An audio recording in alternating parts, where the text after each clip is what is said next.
दोस्तों, हम सब अंगराज कर्ण को एक दानवीर और महारथी के नाम से जानते हैं, लेकिन जब हम कर्ण को महाभारत का सबसे शक्तिशाली योद्धा कहने जाते हैं, तब बहुत सारे लोग उसका विरोधिता करने लगते हैं, खासकर वो लोग जो अर्जुन का बहुत बड़ा भक्त थे। ये जानकर भी महाभारत में केवल 2 योद्धा था जिनका अस्त्र अग्नि वर्ड स्ट्रक्चर था, लेकिन मेरा विश्वास है कर्ण का अतीत के बारे में जानने के बाद शायद आप लोग ये विश्वास करें कि कर्ण ही महाभारत का सबसे शक्तिशाली योद्धा था। आर्थवन मीडिया में आप सबका स्वागत है दोस्तों।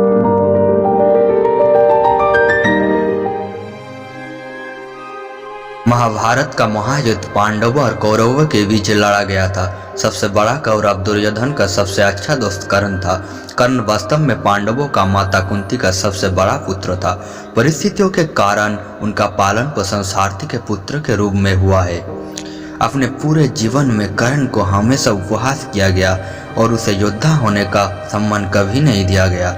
एक कहानी है कि क्यों कर्ण सबसे महान, सबसे बहादुर और सबसे अच्छा योद्धा होने के बावजूद अपने जीवन में इतनी पीड़ा भुगतनी पड़ी थी।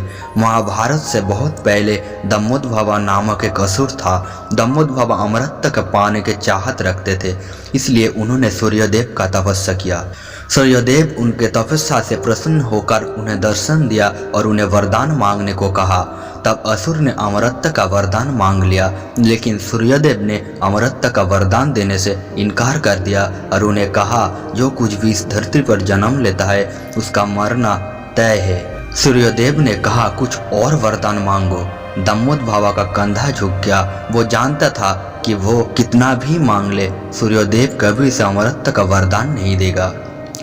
दमोदभव ने उन्हें प्रणाम किया और कहा, हे भगवान, अगर आप मुझे अमरत्व का वरदान नहीं दे सकते हैं तो कम से कम मुझे ये वरदान दो, मैं 1000 कवच द्वारा संरक्षित हूँ और कवच को केवल वही तोड़ सकता है जो 1000 वर्षों तक तपस्या किया है, और इस कवच को तोड़ने के लिए उसे 1000 साल तक मेरे साथ युद्ध करना पड़ेगा, और जो कोई भी मेरे कवच को तोड़ेगा उसका तुरंत मौत हो जाएगा।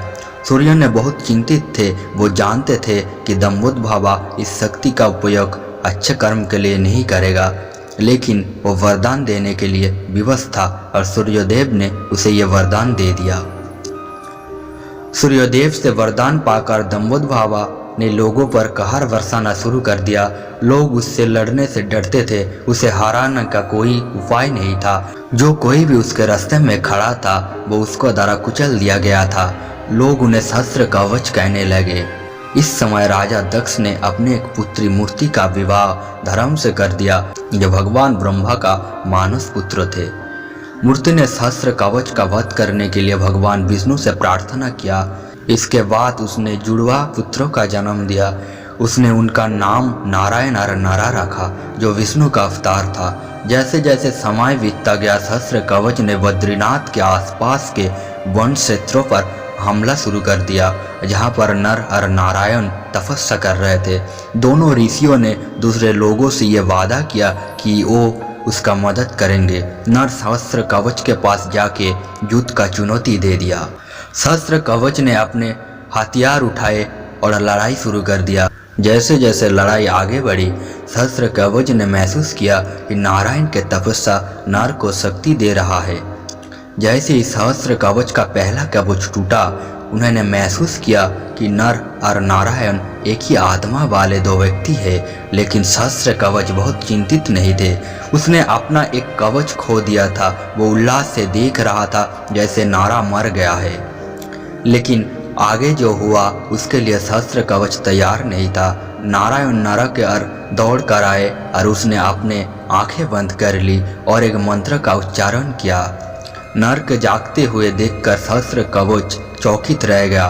सहस्त्र कवच रो पड़े, क्योंकि उन्होंने महसूस किया कि नारायण ने 1000 वर्षों तक तपस्या की थी और इसलिए उन्होंने मृत्युंजय मंत्र प्राप्त किया था। नारा अब अपने भाई की शक्ति के लिए तपस्या करने के लिए चला गया। जब नर युद्ध करता था तब नारायण तपस्या करता था, और जब नारायण युद्ध करता था तब नर तपस्या करता था। जब सहस्त्र कवच का कवच टूट गया, उससे लड़ने वाले व्यक्ति मर गया। दूसरे आकार मृत्युंजय मंत्र से उसे जीवित कर देता था। सहस्त्र कवच ने अपने 999 कवच को युद्ध करते हुए खो दिए।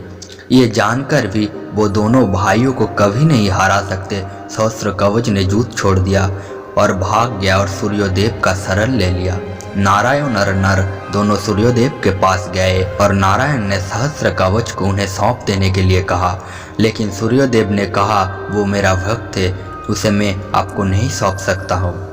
ये सुनकर नारा ने गुस्से से अपने आंखें नीचे कर ली और अपने कमंडलम से कुछ पानी निकाला और उसे सूर्य पर फेंक दिया और उसे श्राप दिया, आप मेरे नारायण के खिलाफ गए हैं। उसने आपसे कुछ मांगा और आपने माना कर दिया, इसके लिए मैं आपको श्राप देता हूँ कि आप मनुष्य के रूप में जन्मेंगे और इसके लिए कष्ट भोगेंगे। सूर्य ने सर झुका लिया। वो जानता था कि उसे एक असुर को आश्रय नहीं देना चाहिए था, लेकिन वो अपने भक्त के लिए कीमत चुकाने को तैयार था। ये घटना त्रेता युग के अंत में हुए थे। उसके बाद द्वापर युग में सहस्त्र कवच और सूर्यदेव दोनों कर्ण के रूप में जन्म लिया। दोस्तों, कर्ण इसलिए इतना शक्तिशाली था क्योंकि उनमें सूर्यदेव के साथ साथ असुर का शक्ति भी था और पिछले जन्म के श्राप के कारण उसे इतना पीड़ा भुगतनी पड़ी थी। दोस्तों, शायद आप ये सोच रहे होंगे कि अगर कर्ण में असुर का अंश था तो वो इतना बड़ा दानवीर क्यों हुआ। कर्ण इतना महान केवल सूर्यदेव के कारण था क्योंकि घना अंधकार में भी दीपक का सामान्य किरण ने अंधकार को समाप्त कर दिया था। जिसमें स्वयं सूर्यदेव मौजूद हो वहाँ कोई अधर्म हो ही नहीं सकता है। लेकिन पिछले जन्म के कर्म के कारण और श्राप के कारण नियति ने कर्ण को अधर्म के साथ देने के लिए विवश कर दिया। खलनायक शकुनी भी कई बार भगवान कृष्ण का समर्थन किया था, लेकिन इसके लिए हम उन्हें महान नहीं कह सकते हैं। यह जरूरी नहीं है कि धर्म के साथ देने वाला हर व्यक्ति महान हो और अधर्म का साथ देने वाला हर व्यक्ति अधर्मी हो। नियति हमारे साथ अजीब खेल खेलता है दोस्तों। मौका तो देता है लेकिन उसे चुनने का अवसर नहीं देता है। आज का वीडियो यहाँ पर ख़त्म होते हैं दोस्तों। अगर आपको वीडियो अच्छा लगा तो चैनल को सब्सक्राइब करना और लाइक करना।